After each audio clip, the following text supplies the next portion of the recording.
Hello, everyone. Kevin Carrillo here, and welcome to another episode of the Cannabinoid Connect podcast.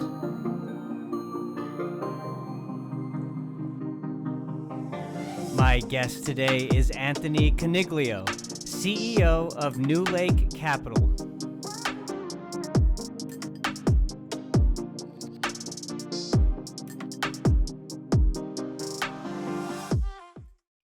Anthony Coniglio, how you doing, sir?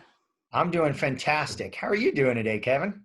I'm doing well. I was telling you before we recorded, I'm just trying to stay warm here in chilly Dallas, Texas. We've had a really cold weather come in the last couple of days, down in the 30s. So Yeah, well, we're not too cold yet here up in the Northeast, but I know it's coming our way, and we all have to just get ready for it, don't we? that's right. Yeah, like you said earlier, 'tis the season. Winter's coming. Yep. Yep. Hey, well, first I want to say congratulations for having such a cool Italian last name, Coniglio. Man, it's fun to say. Yeah, well, you can only imagine what I get when I get the solicitation phone calls, how they butcher it. Congagalago, and we could do a whole podcast just on how these names, these difficult names, are accosted by people who are trying to pronounce them. But we have fun with it sometimes. I can relate. It happens to me as well. It could be Carrillo. Sometimes I think to put an I in front of the O. So it's really all over the place. So I can relate. Yep.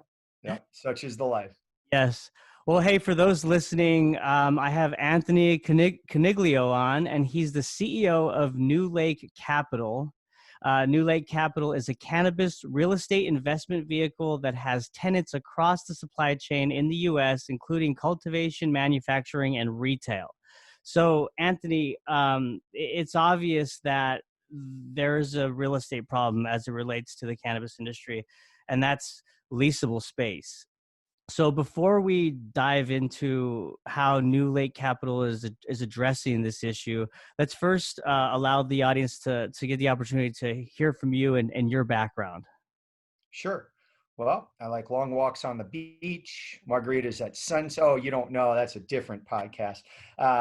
That's We like to have fun at New Lake. My background is over 30 years, mostly in financial services at companies such as Price Waterhouse, JP Morgan, CIBC.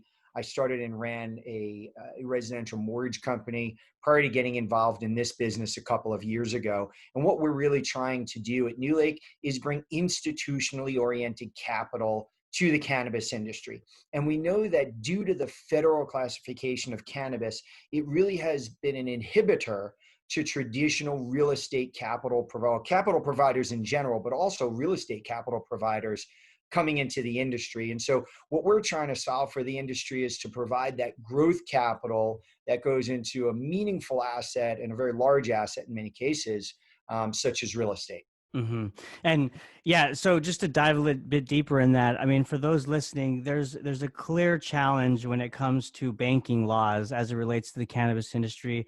Obviously, we're still trying to push the Safe Banking Act through, which provides friendlier laws for institutional banks to work with these cannabis companies in adult use states where it's legal.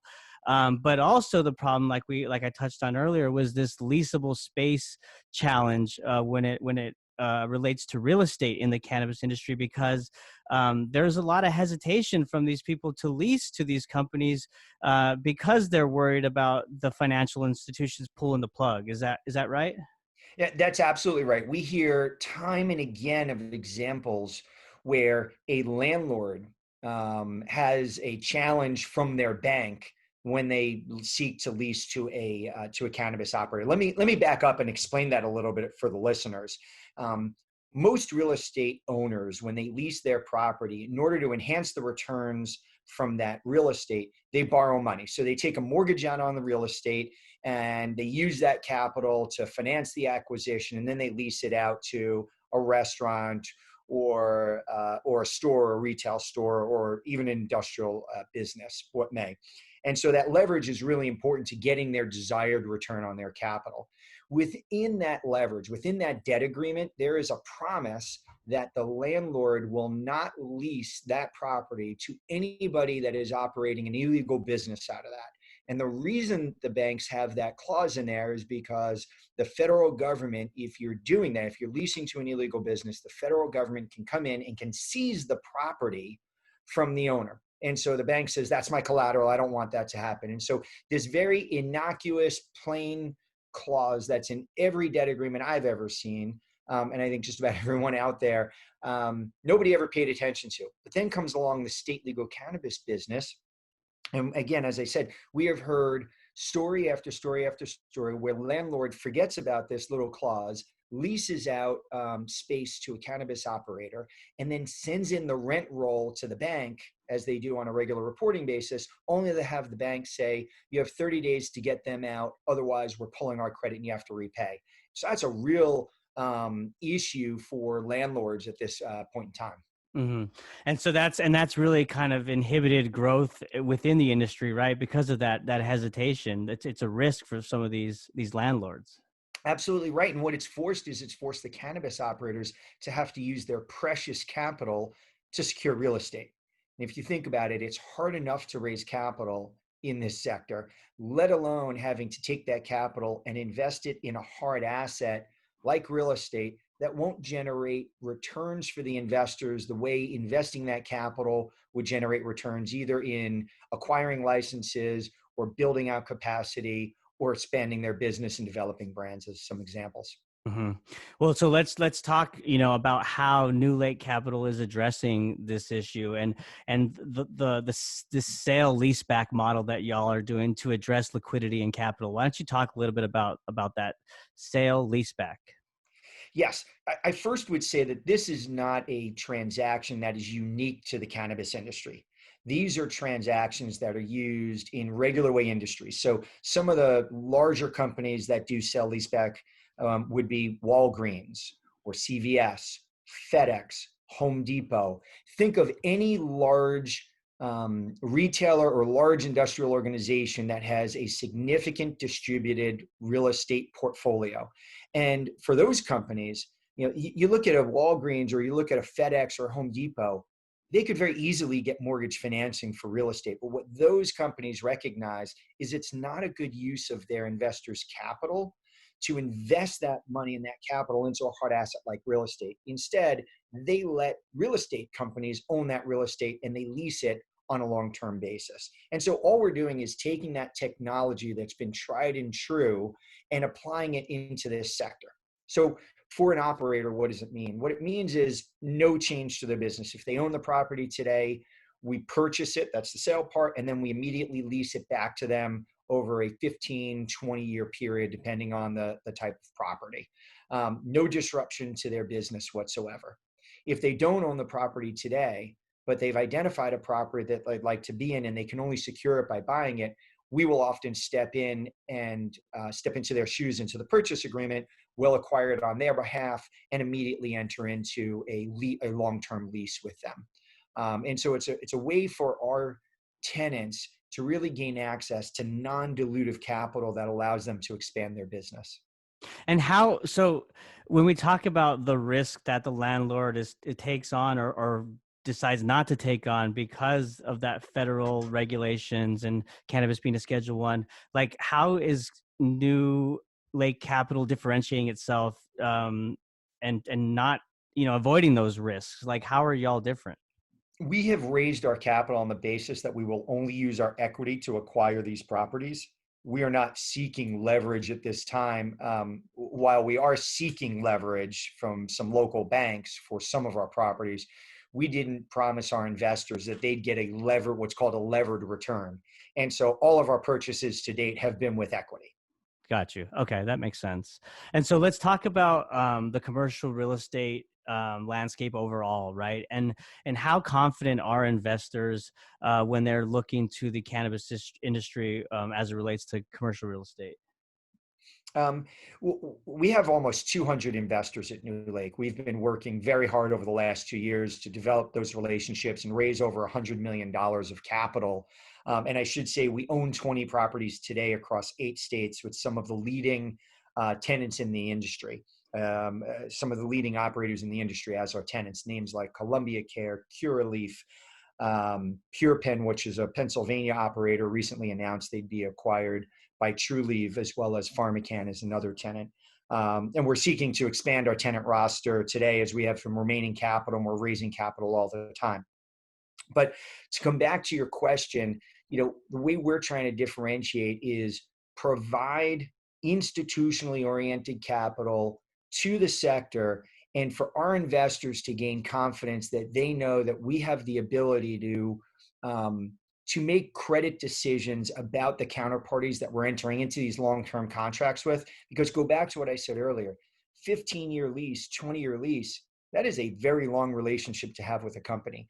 And there's a real credit aspect to that to make sure that the company is around to actually pay rent for 15 and 20 years. And so our investors are trusting our acumen to understand these businesses, understand the balance sheets, the P&Ls, and the management teams. But our investors also take comfort in knowing that we own the underlying real estate. We own the underlying property. And so should the dynamics around cannabis change, should the operator need to transition out of that property, the value that our investors have in that property itself mitigates the downside risk of being in the cannabis space. And we do focus, one last point on this question is we do focus primarily on limited license states and jurisdictions where the property is generally or typically attached to the license itself. So if one operator can't operate a location profitably and wants to move away from that property, there's intrinsic value in that license. They're unlikely to proverbially toss the keys and say, I give up, I can't be profitable here. They're more likely to monetize the intrinsic value in the license by selling it. We've actually seen that in a number of distressed situations across the industry over the last 6 to 8 months, where distressed companies couldn't profitably operate out of a location. This isn't in our portfolio, but we've seen it in others, where they then sell the license, the person who purchases the license then moves in and operates out of that location. That makes a lot of sense. It's almost like operating in those limited license states provides that safety net, right? Where you've purchased the property, you know what the property is intended for, or and from there, if something like you said, a distressed company moves out, it didn't work out for them, they have to close down. Someone else can come right in and purchase that license and continue operating. That's right. And the best analogy that I could come up with for those that have that live in states where there's a particular liquor license, so for instance, where I am, or in Pennsylvania, New Jersey, across the Northeast and many parts of the country, you can't buy liquor in a supermarket. You have to go to a liquor store to buy liquor. We think that same strategy persists in the cannabis sector for decades to come. And so if you think about the liquor stores that are in your neighborhood, they've probably been in the same location for 40 years, 50 years, because the state and the municipality has certain zoning requirements for that type of retail operation. And so we see similar dynamics in the cannabis sector. Mm-hmm. Well, speaking along those lines, when it comes to zoning, have you seen any steps being taken by the local governments to implement zoning laws as it relates to like massive hemp cultivation versus THC grows, for instance, in states that are legal? Because we know the concerns of pollination and ruining a crop that's grown specifically for THC. So have you seen any of those examples? Yeah. To date, what I can tell you is that to date, our focus has been exclusively on cannabis. I've not spent a lot of time in the hemp arena, so I've not heard specific examples of different rules, cannabis versus hemp. However, when I think about the rules around cannabis and the confusion that exists in the difference between hemp and cannabis just out there in the general public, I think what we're likely to find is that municipalities will take a while before they can truly discern between what is cannabis, what is hemp, what is loaded with THC, what is not. And so I would expect, this is just a guess, I would expect that you'll see municipalities take more of a catch-all type of approach until it's more well known the differences between the two. What makes you come to that conclusion? And the reason I ask is because, like, each state, after the hemp bill was passed in 2018, each state had to submit their plan to the USDA to start operating and allowing farmers to cultivate, right? And so the way in which that is regulated is through the testing, right? So 0.3 or less would indicate that it's a hemp crop. And if it's not, and it's hot and it's above zero point 0.3, then it would be a hot crop, right? So what makes you draw that conclusion that the Um, municipalities would be confused or well, would? it comes from a couple of data points. One data point is we continually get calls from hemp-oriented businesses for financing because they say they can't get financing from banks. And I explain to them, and they know that hemp has been federally legalized, and therefore banks should easily be able to service their business.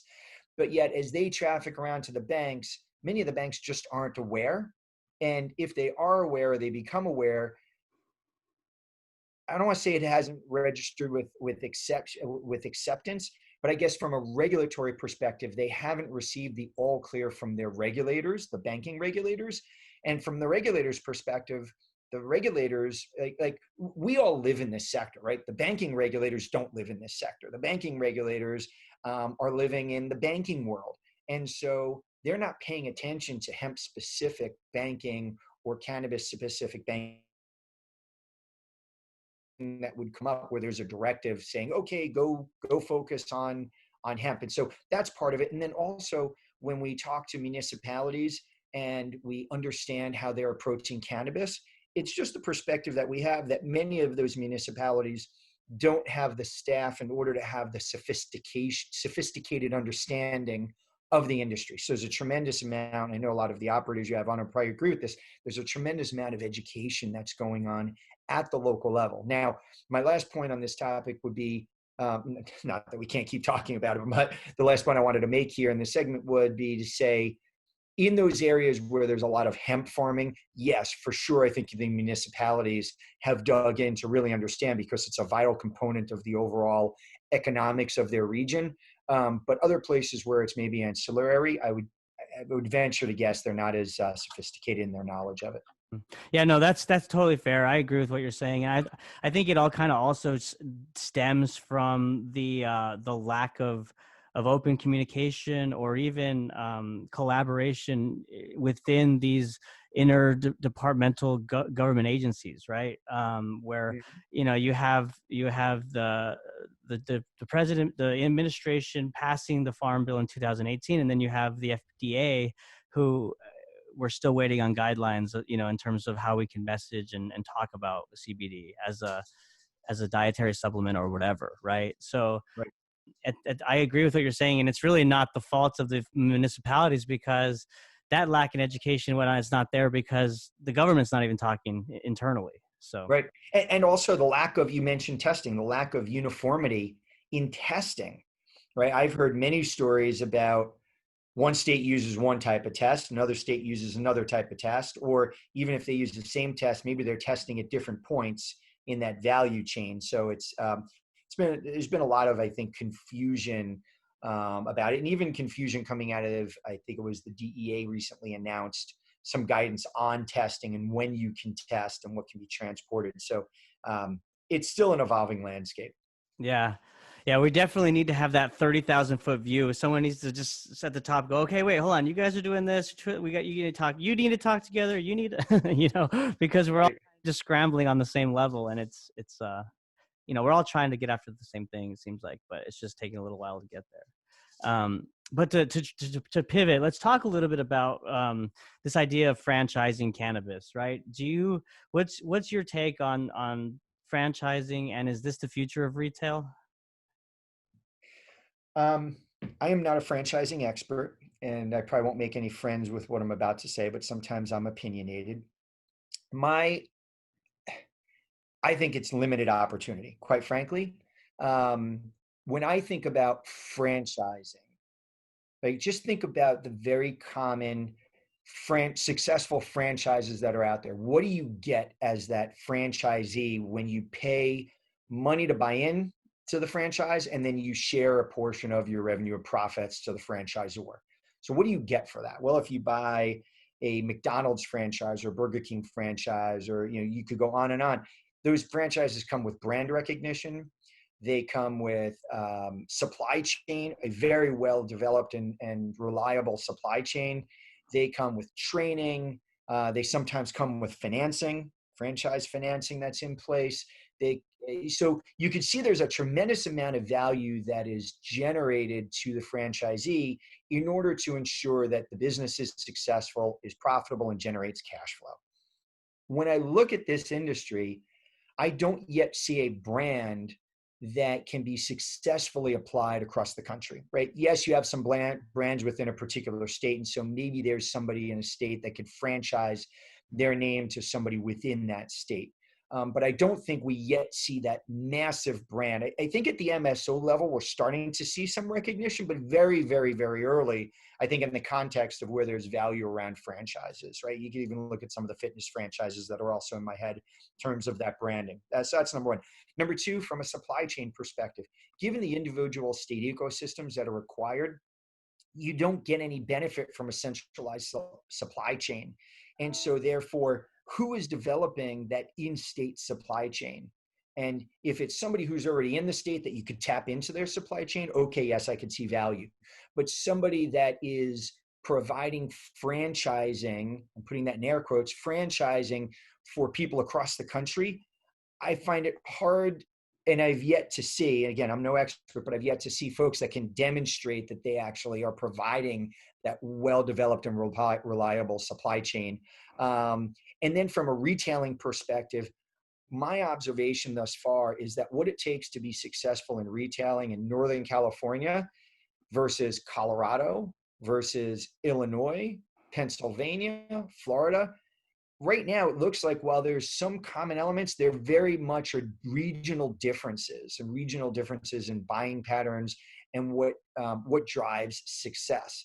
And so while you can take a McDonald's franchise or a Planet Fitness franchise and you could apply that model across the country, and in some cases you apply these across the world and they're successful, I don't think we've seen reliable data that says that they're successful. And so all that said, I think that there could be some opportunities, but I always go back to the value proposition. If me as a franchisee are going to be paying fees and then paying a share of my revenues and profits to somebody, I want to make sure I'm getting real value out of that versus I'll just pay somebody to help me write the application, win the application, because they're not handing out licenses with this franchise.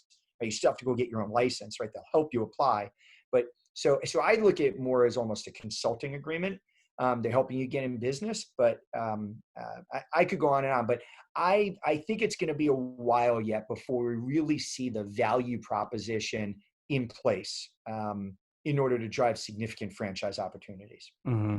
Those are all good points. I agree. And, when I think about, I know that you're speaking specifically about cannabis because that's the space you play in. But when I look at the CBD market and how oversaturated that market has become, it kind of seems like that is the reason why of the 3 points that you made, right? The first being the branding and the awareness of these companies. You mentioned some multi-state operators are doing it right. Do you want to call out any of those MSOs? Well, I don't, at the risk of missing somebody. And we've got great relationships with everybody. So in the CBD point, I think it's a great one because you can have a subnational supply chain. You can start to see the evolution of some brands developing over the near term. And I think what you'll find is as the FDA gets more involved in CBD, I think larger companies that have the ability to get an FDA approval on their products will be the ones that will develop the brands faster, which will drive and provide value to a franchisee because they won't have the scale or the capital resources to go and do that FDA work to develop those reliable brands and recognizable brands that consumers will buy. Mm-hmm. And do you think that will also be different when it comes to your second point in the in-state supply chain? I mean, do you see more opportunity for CBD on the nationwide supply chain side, or? So you went CBD and cannabis. So on the cannabis side, I do think it's just going to take more time to get there. Everybody keeps talking about legalization. What's still sitting in the back of my mind is upon legalization, how does the FDA play this? And given the lack of research that we've suffered from in cannabis, I do worry that it's a be careful what you wish for, because now the FDA will look to, I think, regulate components of cannabis, and that creates some uncertainty. But once you get through those obstacles, then yes, the ability to develop a national brand that can be distributed across the country and marketed across the country does start to look and smell more like the traditional value proposition that a franchisee franchisor relationship presents. Hmm.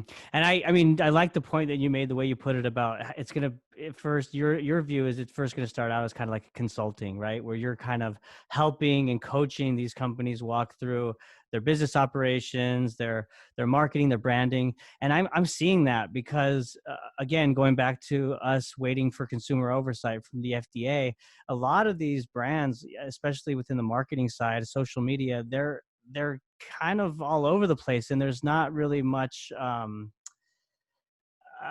what's the word, I mean, there Harmony, unity, uniformity. uniformity, it's all over the place, right? Yeah. So until that happens, and that's when the consulting will take place, because we're going to start from zero, right? Once those guidelines are in place. Right now it's the wild west, and people are operating to survive, in any way Yes. they can. And um, on that lack of uniformity, I think there was a FDA report a month or two ago where they tested a number of CBD products, and some of the products had no CBD in them. Some of them had twice as much or multiples of what the CBD content was disclosed as. And what their conclusion was from that study was there is absolutely not uniformity of content relative to the disclosure on the packaging, which just invites additional regulation and involvement. Right. And these industry people within the industry that are business operators, they're begging for this regulation, Um, the good guys are being pushed to the sidelines, and they're watching all these other players come in at a very low quality, low cost, and they're sitting back with great product that they're just sitting on because they can't move it. Mhm. It's pretty sad. Well, let's move on to something else I want to talk about, and that's um the ancillary space, right? Obviously, cannabis is a growing industry. CBD market's a growing industry, and with that, there's ancillary companies that are evolving. So let's talk about the competitive landscape as it relates to the ancillary services.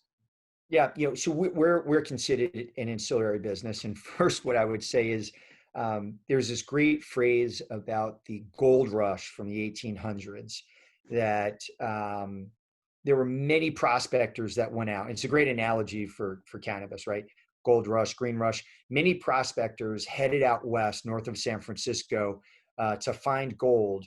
Most of them didn't find gold, but if you provided the picks and shovels to the prospectors, you did just fine. And so the analogy I always use is I say the ancillary businesses are the picks and shovels of the green rush. And so whether it be companies like ours that provide real estate capital or consulting firms or data firms, there's a whole ecosystem to support this fast growing industry. And what we find from an investor perspective is there are a number of investors out there who they want to be involved in the sector, but they don't quite know how to make the decision about this operator versus that operator, this brand versus that brand.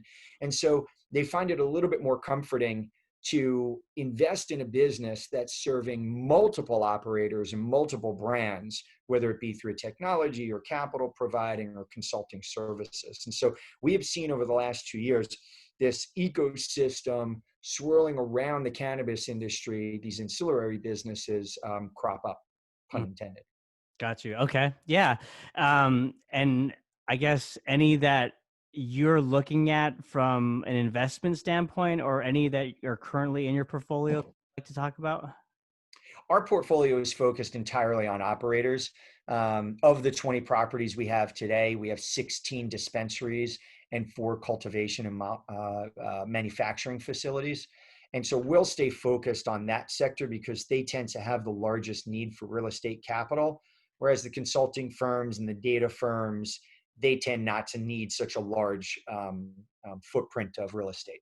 Sure. And do you think that that trend has been expedited due to the COVID pandemic and the fact that more people are telecommuting and working remote? For sure. I think that's undeniable, that more and more people are working remote, particularly in those ancillary businesses. But again, if I go back to the cannabis operators, they have to be there to grow, they have to be there to manufacture, and you have to be there to sell. Even if it's for curbside pickup, somebody still needs to execute the transaction. It is a moat around the business, if you will, the strong need for square footage in order to execute a cannabis business. No doubt. So, No doubt about it. Yeah, which makes a lot of sense why that's your hyper focus, right, segment. So, mhm, for um, sure.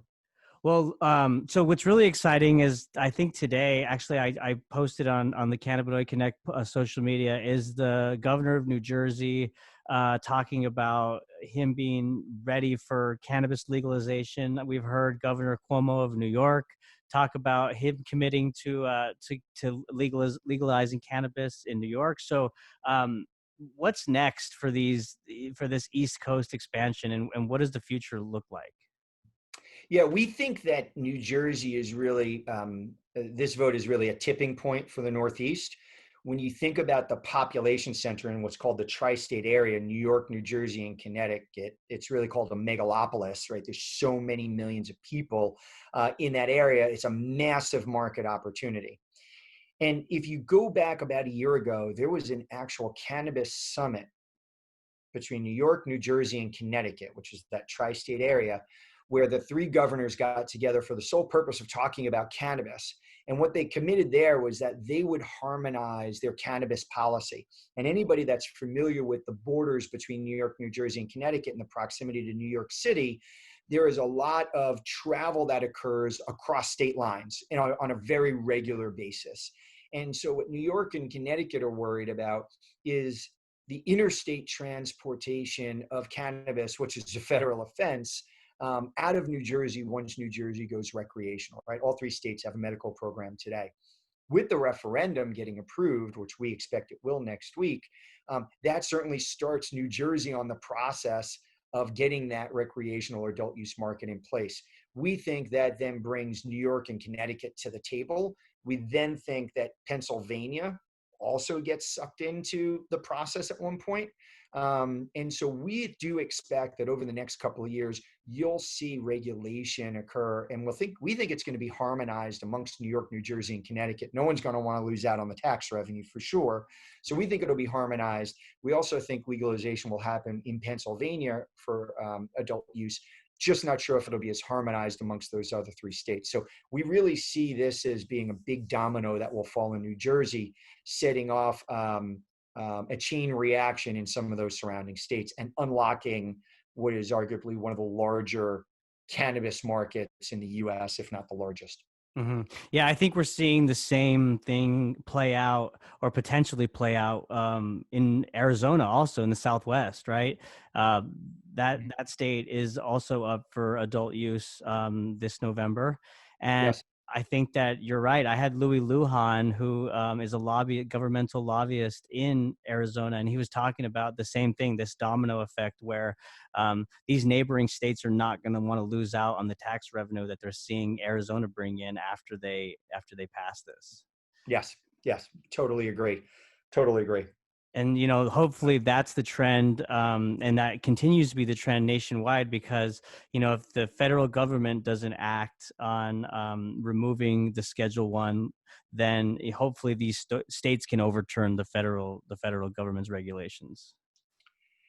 Yes. I think every state that adds a medical program, every state that adds a condition to their medical program, every state that adds recreation or adult use, only pushes us closer to the day where the federal government is forced to act.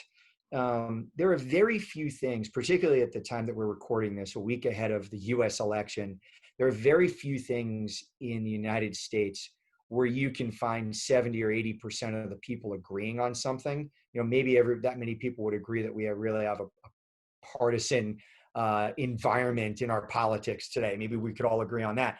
But cannabis is actually one of those topics that there is strong agreement on both sides of the aisle, not just really in politics. I'm talking about the people, right? The consistent performance in the Gallup polls or in the Pew Research polls for support of medical cannabis as well as adult use cannabis. It's real, it's there, and it's above 50% in just about, actually it is 50%, above 50% in every subsegment of polling that I've seen.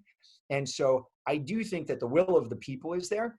And I think it'll take time for us to get there at the federal level. But to us, it's undoubtedly going to happen. Not a matter of if, just a matter of when. Right. I'm so glad you brought that up because I'm curious. I want to ask you a question. This has gotten brought up on the podcast with numerous guests, and it's their perspectives are different each person. So I totally agree in that cannabis federal regulation needs to be removed, and that public support is growing, and it really politically it's a bipartisan issue at this point, right?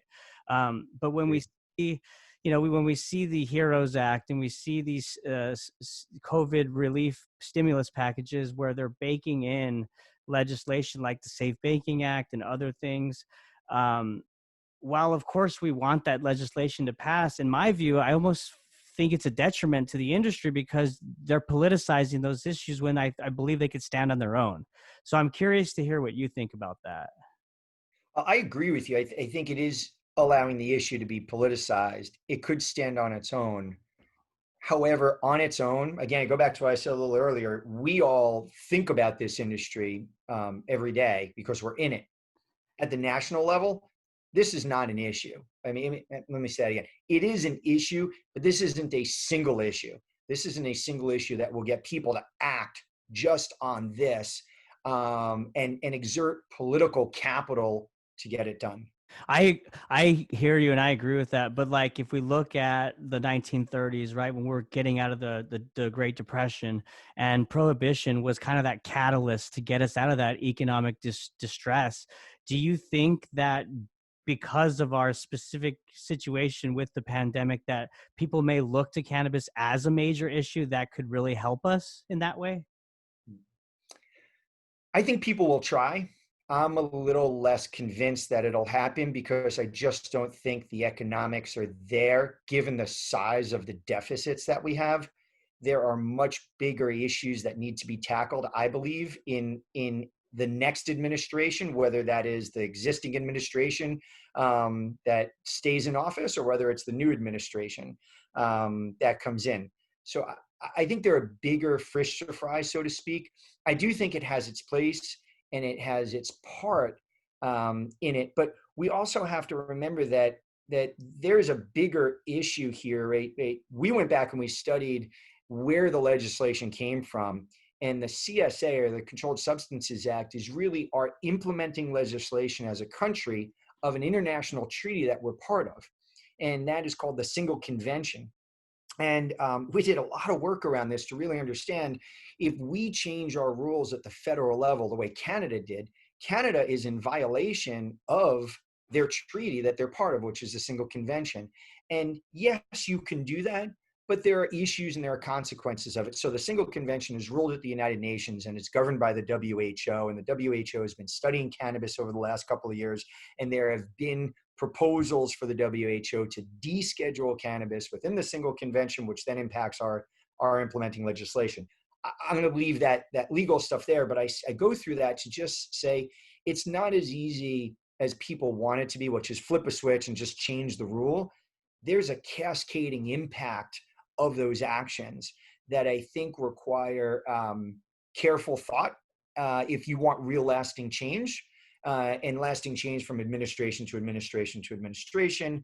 And then lastly, I think we all have to recognize that what we're asking the federal government to do is really legalize something that there is no deep empirical evidence about its impact on the human body. There's a lot of anecdotal evidence. There's a growing body of evidence, but if you look at the history of this government and the way we approve things, particularly for products that are ingested, there's usually a lot of data and a lot of evidence. And so I would expect that legalization will take a little bit of time because it's complicated and it impacts these other legal issues. But also, I think we're going to want, as a government and as a country, more data, and want us to move a little slower. Could be wrong. We'll see. You just opened my eyes. I learned something today, and that is the single convention. So that makes a lot of sense now. The fact that we, the United Nations, working in conjunction with the WHO, right, put this treaty in place where all these G7 nations sign on to, and to your point with Canada, them going legal is out of out of that treaty, right? They've basically kind of stepped out of it, and they're doing their own thing. And I'm curious to learn what sanctions would be put in place or what penalties they would incur because of doing that. That's interesting, and that makes a lot of sense why the U.S. government is not so quick to do it. I think that, again, it's a bipartisan issue. Everybody sees, at least they understand the potential and the benefits of legalizing cannabis, but they have no, they're not required to do so. They're not forced to do it because they're held at that international compliance, right? Yes, and I think we're in for a bit of a debate and an argument over how to legalize federally. If you look at what most of the Republicans are saying around legalization, it's more of a states' rights issue. Let the states decide. And that's one way to kind of kick the can down the road and not have to deal with this treaty issue.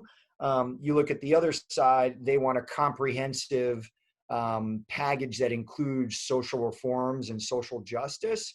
I'm not here to say which one is right, which one is wrong, but those are a bit at odds. And I would expect that we will see, I think we're going to see that get fought out at the federal level between which path to go. Do you go the larger social justice route, or do you go the states route and kick it to them? It'll be fascinating to watch. Fascinating to watch. And come next week, it's we will understand who the new administration will be for the next 4 years. Hopefully, if not, if we don't have to wait a week until they count all the votes, I So know it. I we'll know see. it. I'm sure we all can't wait to get beyond the noise that we've had around this election, and let's move on. I totally agree. Yeah, I'm sure a lot of people are feeling that, and they're tired of seeing those political smear ads that are all over every second of the day. Yeah, no, that's a whole separate podcast we could get into, politics in the U.S. But hopefully we have a definitive outcome one way or the other, and then we could all just move forward and figure out what we need to do from there. Amen to that, man. Yeah. So I just have a couple more questions for you. One, I just want to talk about, how do you envision the industry bouncing back post COVID-19?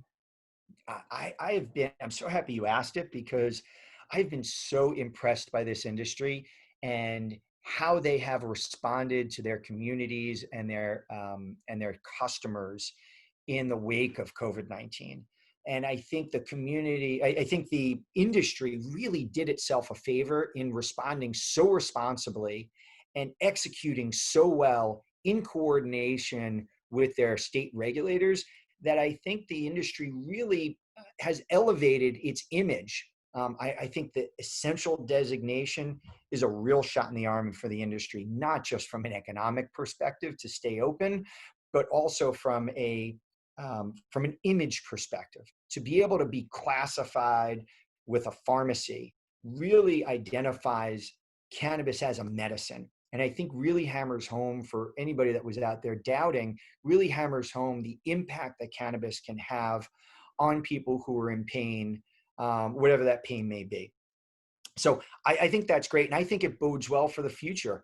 I think that it's much easier to legalize at the state level or even at the federal level when you have an entire industry that was such a positive member of their communities, both at the state, but really let's talk about at the local level, right? Really a positive member of the community at the local level.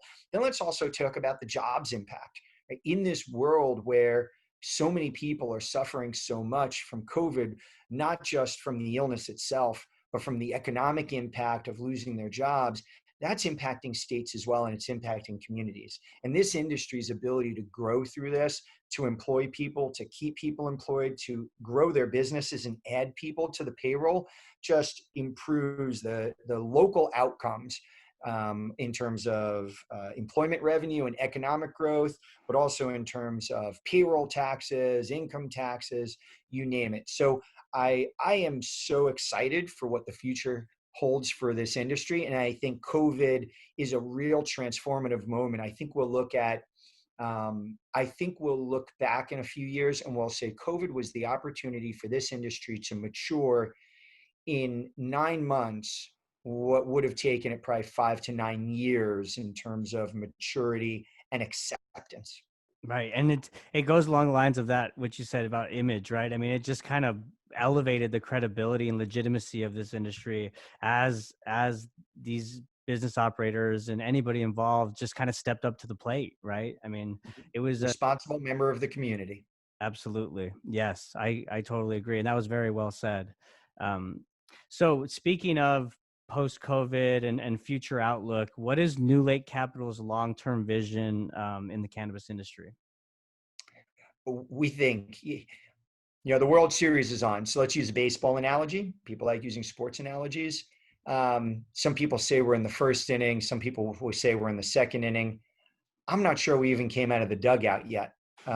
We think it's really early.